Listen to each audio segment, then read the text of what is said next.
Hello, hello, lovely to have you here. What I want to discuss in today's video is perception, the importance of perception.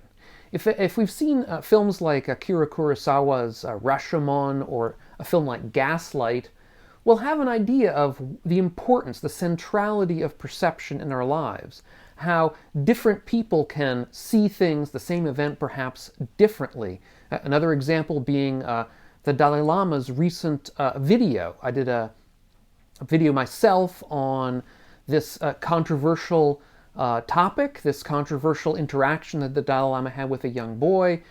I'll leave a link to that video down below if you haven't seen it. And if you look at that, not only the video that I made, but also the comments underneath it, you'll see that there are some very different perceptions of what is, after all, one singular event. People see things in different ways. Gaslight being a film where a person in power uses that power to suggest that the other person is not seeing things properly, to gaslight them, to try to change their perceptions of the world to make them think that they're crazy when they're really not. These are the kinds of things that point out this centrality, and indeed, perception is central to Buddhist practice as well. So what is perception in Buddhist practice? Because it's somewhat subtle.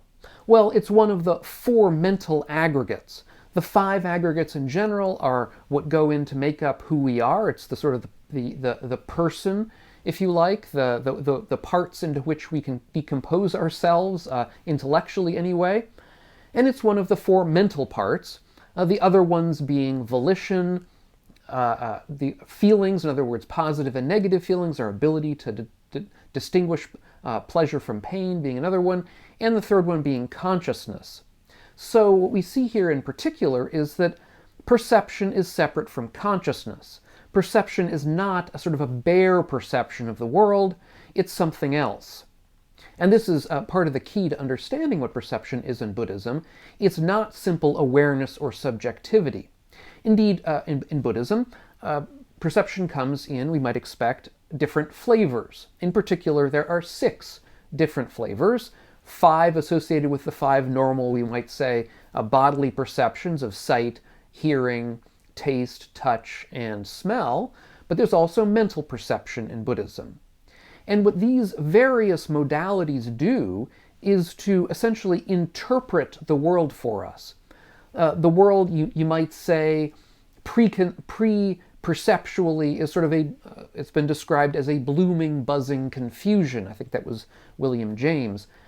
And the idea being that uninterpreted, the world is just sort of a confusion of sensations of various kinds. Well, what perception does for us in Buddhism is to interpret those sensations. As the Buddha described it, what is the diversity of perceptions? The perceptions of sights, sounds, smells, tastes, touches, and thoughts are all different. This is called the diversity of perceptions. And what is the result of perceptions? Communication, or a different translation would be expression, is the result of perception, I say. You communicate or express something in whatever manner you perceive it, saying, "That's what I perceived."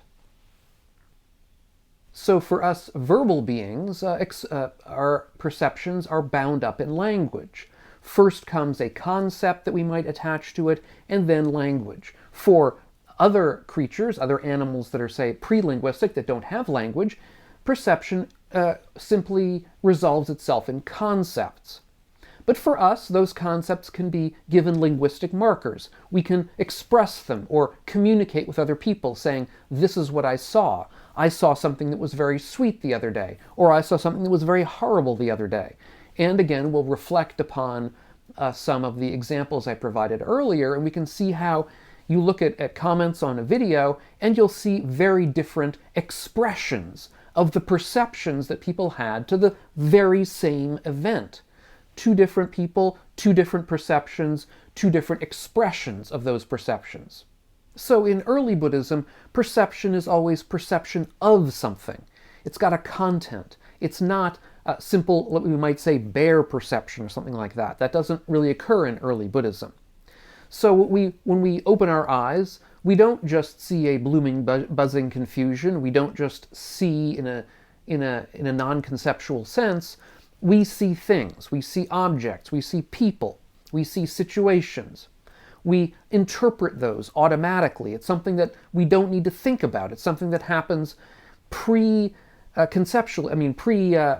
if you like. We're not thinking about this in order to perceive in a certain way. Perception comes to us automatically.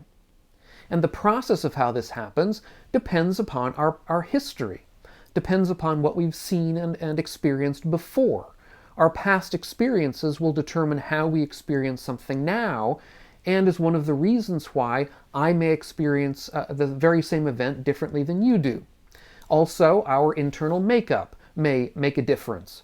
How our brains are wired, how our minds work may be somewhat different. In Buddhism, all of what I've been discussing here in terms of the context of our perceptions is known as our sort of karmic baggage. It's what came before that set us up to see the world in a particular way now, to see the world from precisely the angle that we happen to see it in. All that said, the Buddha's aim in understanding perception isn't simply just to understand it in a general way for no particular reason. The point here, as with all of the Dharma, is to help us, is to overcome dukkha, to overcome suffering. And to that end, perceptions can be useful to us, and they can also be harmful. And in particular, the Buddha is very concerned with the ways that perception can be harmful, the ways that our perceiving of the world can actually cause or produce dukkha in us. And in one famous sutta, the Buddha discusses the ways, or some ways, that perception can lead to suffering in us, to dukkha. However, it is a somewhat difficult and complex description, so what I want to do is read it here, but pay attention, and we'll try to go through it a little bit in more detail and try to sort of tease out some of what he's getting at here. So here's what he had to say. A person is beset by concepts of identity that emerge from the proliferation of perceptions. If they don't find anything worth approving, welcoming, or getting attached to in the source from which these arise, just this is the end of the underlying tendencies to desire, repulsion, views, doubt, conceit, the desire to be reborn, and ignorance. This is the end of taking up the rod and the sword, the end of quarrels, arguments, and disputes, of accusations, divisive speech, and lies. So to emphasize what the Buddha said at the beginning here, a person is beset by concepts of identity that emerge from the proliferation of perceptions.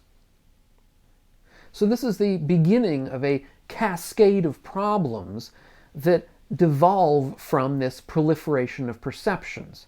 But what does the Buddha mean by these concepts of identity that emerge from a proliferation of perceptions? This is a very confusing kind of series of words here. Well, basically, the idea is this, that when we open our eyes and perceive things, we begin to consider them, to think about them. And after thinking about them, we proliferate upon them. That is, we obsess about them in some respect. And it's that obsession which both itself is an example of dukkha, of suffering, and it also can lead to dukkha or suffering if we continue along with it too far. So there's a process here. Now, to begin with, when we first see things, we may take them up and consider them. That's not a problem at all. It doesn't need to be anyhow. Obviously, if we're doing mindfulness meditation, we may have perceptions that occur during our meditation period. We may consider them. It's perfectly fine to consider them, do some investigation of them with curiosity. That's not a problem. The problem is in the next step, in this proliferation or obsession, this kind of rumination that happens. That is, we might say, when the self comes into it, when we begin to not only have the experience, the perception we're having, and not only consider it, but begin to reflect upon it in terms of identity, of who we are, of how we relate to that particular perception. We might get afraid of it, worry about it. We might get angry about it. We might get desiring of it. We want that thing. So we begin to think of it in terms of where we are in the world and how we relate to that thing, whether we find it distasteful or pleasant, in the one case wanting it to go away or wanting us to do something about it, to stop it, and the other case wanting us perhaps to own it or grasp it. Now the question for you would be how you see this coming up in your own experience, in your own perhaps daily life or your own meditation. So for a suggestion for practice, I would suggest that the next time you're in formal meditation, I mean it could be done anytime, but I think in meditation is somewhat easier because we have fewer distractions, we pay attention to our perceptions, to what's coming up in our mind. Now, I would submit that probably most of what you perceive in meditation is not problematic. You may have the experience, the perception, you may attend to it for a moment, and then it passes away. That's how most things may be in your meditation experience. That's an example what the Buddha talked about, where if we don't find anything worth approving, welcoming, or getting attached to in the source from which these perceptions arise, then there isn't any problem. We let them go. They're not going to produce in us any dukkha. They're simply perceptions that come and go like clouds in a sunny sky. And that's eventually where we want to get to with all of this. But of course, for most of us, I submit, certainly for myself, and I'm sure for you as well, it's a long process. So but in any event, some of these experiences will be like that, but other ones will not. And it's the ones that won't that we really have to focus on here. So for example, we may find some perceptions that we're having in meditation that we like, that grab us. So for example, we may be sitting in meditation and we hear an ice cream truck that comes by. I don't know if some of you, when you were growing up, you had the experience of the ice cream truck that would sort of patrol the streets and be playing a tune, a sort of a bell tune on it, to sort of summon all the children from the nearby houses out to go and get an ice cream.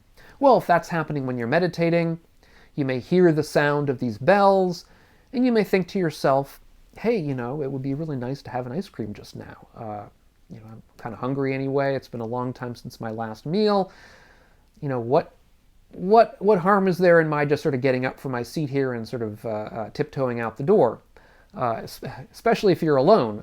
But if you're with a small group or even a large group, you might say, who cares really? I'll just get up. Unless you're in a Zen group, then they're gonna look at you askance. But if you're in a Theravada, a mindfulness group, they may not care. So we see how this goes. And the mind proliferates, and you start thinking, if I get up, what are they going to say? I'm not going to look good, or maybe I'll just get the ice cream and go home. I've been meditating for long enough as it is. Do I really want to, and on and on. So the mind begins to spin out here. Or we get worried, perhaps, about what somebody else might think of us, right?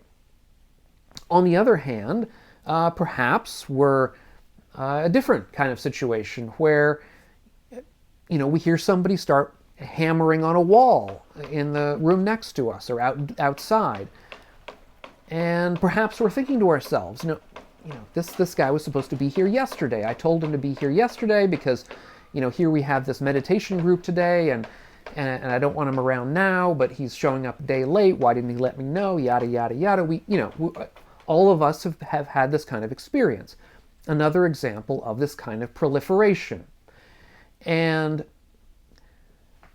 of course, to a small extent, it can be useful to consider what to do next, but we all know that it doesn't end there. We proliferate, we obsess about it. We may sit there in meditation for an entire 30-minute session thinking about this hammering noise.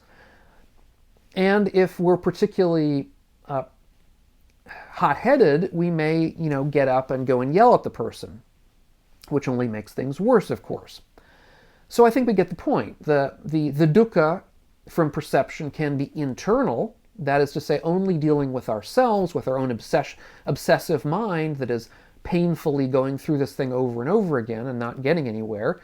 But it can also involve the suffering of other people if we get them involved in our own obsessions by yelling at people, instead of working things out in a more kind way. So in my next video, what I want to do is to discuss this in a little bit more specificity of particular ways that perception can go wrong or can go right in the Buddha's teaching. And when that video is ready, I'll leave a link to it up here on the screen. If you're getting something out of these videos of mine, consider taking a look at my Patreon page, which is linked right here next to me or down below in the notes, and see if you want to help support the channel and the work that we're all doing here. Thanks so much, and we'll catch you on the next video. And meanwhile, all of you, be well.